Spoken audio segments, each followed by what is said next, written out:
नमस्कार, देश लाइव में आपका स्वागत है। मैं हूं हुजैफा गौर। कलकत्ता हाईकोर्ट ने मंगलवार को पश्चिम बंगाल की हाई प्रोफाइल सीट भवानीपुर में 30 सितंबर को होने वाले उपचुनाव पर रोक लगाने से इनकार कर दिया है। इस फैसले को बीजेपी के लिए बड़ा झटका माना जा रहा है। आपको बता दें कि सोमवार को बीजेपी नेता दिलीप घोष पर हमले के बाद से राजनीति तेज हो गई थी। बीजेपी के कई नेता जहां उपचुनाव को टालने की मांग कर रहे थे, तो वहीं स्वपन दास गुप्ता ने चुनाव आयोग से मतदान केंद्र के आसपास धारा 144 लगाने की मांग की थी। इसके अलावा उन्होंने केंद्रीय बलों की उपस्थिति में चुनाव करवाने की मांग की थी। बता दें कि भवानीपुर सीट पर टीएमसी से सीएम ममता बनर्जी उम्मीदवार हैं। वहीं बीजेपी ने अब प्रियंका टिब्रेवाल को मैदान में उतारा है। सत्तारूढ़ दल तृणमूल कांग्रेस और मुख्य विपक्षी पार्टी बीजेपी आमने सामने है। दोनों दलों के स्टार प्रचारक जनता को लुभाने के लिए ताकत झोंक रहे हैं। बंगाल में 30 सितंबर को भवानीपुर समेत 3 सीटों पर विधानसभा चुनाव होने हैं। इधर राज्य निर्वाचन आयोग ने भवानीपुर में भाजपा और टीएमसी कार्यकर्ताओं की भिड़ंत को लेकर राज्य सरकार से जवाब भी मांगा है। पंजाब कांग्रेस में चल रहे घमासान के बीच मंगलवार को पार्टी के प्रदेश अध्यक्ष नवजोत सिंह सिद्धू ने 72 दिन बाद अपने पद से इस्तीफा दे दिया है। कुछ दिन पहले ही पंजाब के सीएम कैप्टन अमरिंदर सिंह ने अपने पद से इस्तीफा दिया था। इसके बाद चरणजीत चन्नी को सीएम बनाया गया था। उसके बाद से सिद्धू पर सुपर सीएम होने के आरोप लग रहे थे। मंगलवार को पार्टी की अंतरिम अध्यक्ष सोनिया गांधी के नाम संबोधित त्यागपत्र में सिद्धू ने लिखा कि समझौता करने से व्यक्ति का चरित्र खत्म नहीं हो जाता। मैं पंजाब के भविष्य और पंजाब की जनता के कल्याण के एजेंडे से कभी समझौता नहीं कर सकता हूं। इसलिए मैं पंजाब प्रदेश कांग्रेस कमेटी के अध्यक्ष पद से इस्तीफा देता हूं, लेकिन मैं कांग्रेस की हमेशा सेवा करता रहूंगा।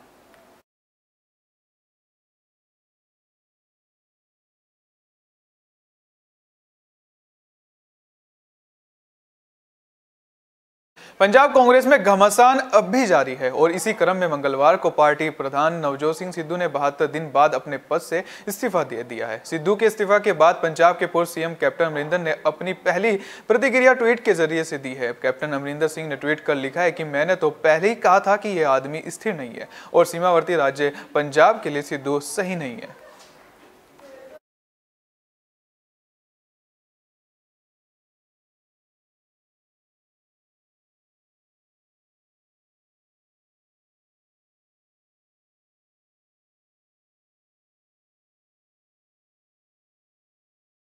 जम्मू कश्मीर में एलओसी पर उड़ी सेक्टर में भारतीय सेना ने पाकिस्तानी आतंकियों को गिरफ्तार करने में सफलता पाई है। जीओसी 19 डिवीजन के मेजर जनरल वीरेंद्र वत्स ने बताया कि पकड़े गए आतंकी की पहचान बाबर के रूप में हुई। आतंकी के पास से एक AK-47 राइफल, 2 ग्रेनेड और एक रेडियो सेट बरामद हुआ है। इसकी उम्र 18 साल है। 26 सितंबर को एक आतंकी भी मारा गया था। घुसपैठ की इन साजिशों ने एक बार फिर एलओसी पर पाकिस्तान की साजिश का पर्दाफाश किया है। उन्होंने बताया कि उड़ी में एलओसी पर 9 दिनों तक आतंकियों के खिलाफ ऑपरेशन चलाया गया। आतंकी घुसपैठ की जानकारी मिलने पर यह ऑपरेशन 18 सितंबर को शुरू किया गया था। इस दौरान आतंकियों से मुठभेड़ हुई। 2 आतंकी भारतीय सीमा में थे, जबकि 4 आतंकी सीमा पार थे। जवाबी कार्रवाई के बाद पाकिस्तान की तरफ के 4 आतंकी वापस चले गए।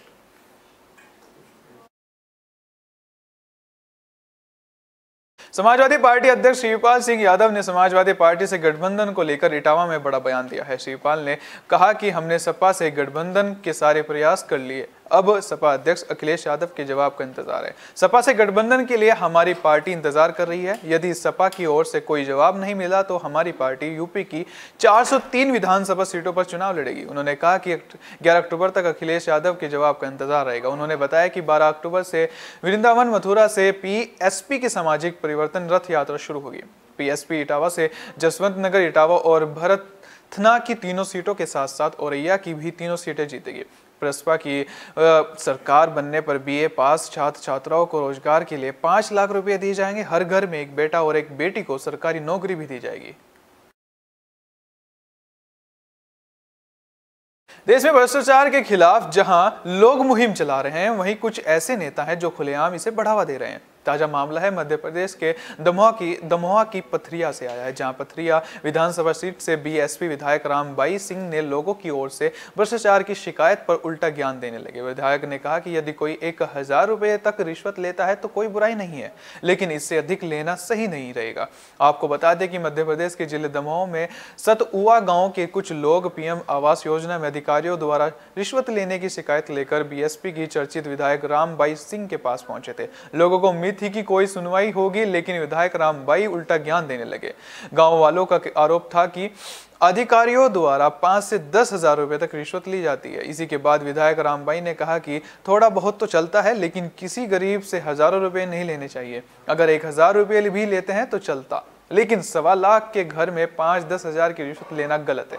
वहीं अब विधायक के बातचीत का वीडियो भी वायरल हो गया है, जिसे कांग्रेस नेता नरेंद्र सलूजा ने अपने ट्विटर अकाउंट पर साझा करते हुए तंज कसा है। उन्होंने कहा कि शिवराज सिंह चौहान चुनावी क्षेत्र में रोज कह रहे हैं कि ना खाऊंगा और ना खाने दूंगा, और वही गृह मंत्री नरोत्तम मिश्रा को राखी बांधने वाली बसपा विधायक रामबाई रिश्वत खोरी को लेकर खुलेआम कह रही है कि हम भी जाने थे कि अंधेर नगरी चौपट राजा चल रहा है।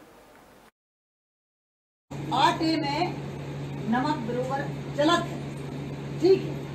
हम इनसे भविष्य से कह रहे हैं, हम उसे जानो ही कह रहे हैं, लेकिन ऐसा नहीं कि कौन उसे लंबे समय से आपात मंजूरी की मांग करने वाली स्वदेशी वैक्सीन निर्माता कंपनी भारत बायोटेक को डब्ल्यूएचओ से एक बार फिर झटका लगा है। दरअसल डब्ल्यूएचओ ने भारत बायोटेक से उसकी कोरोना वैक्सीन कोवैक्सीन को आपात मंजूरी देने के लिए और भी डाटा उपलब्ध कराने को कहा है। डब्ल्यूएचओ ने कहा कि फिलहाल आपातकालीन उपयोग प्राधिकरण में कुछ और दिनों की देरी होगी। वहीं इस मामले पर अब भारत बायोटेक ने प्रतिक्रिया देते हुए कहा कि एक जिम्मेदार वैक्सीन निर्माता कंपनी के रूप में हम नियामक अनुमोदन प्रक्रिया और इसकी समय सीमा पर अटकलें या टिप्पणी करना उचित नहीं समझते हैं। हम जल्द से जल्द EUL प्राप्त करने के लिए डब्ल्यूएचओ के साथ लगन से काम कर रहे हैं। आपको बता दें कि एक रिपोर्ट के मुताबिक स्वास्थ्य मंत्रालय में केंद्रीय राज्य मंत्री डॉक्टर भारती प्रवीण पवार ने पिछले शुक्रवार को कहा था कि मंजूरी के लिए दस्तावेज जमा करने की एक प्रक्रिया है।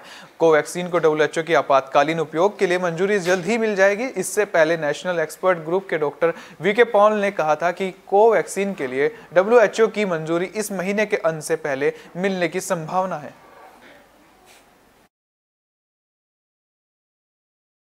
इस बुलेटिन में फिलहाल के लिए इतना ही। दीजिए इजाजत, नमस्कार।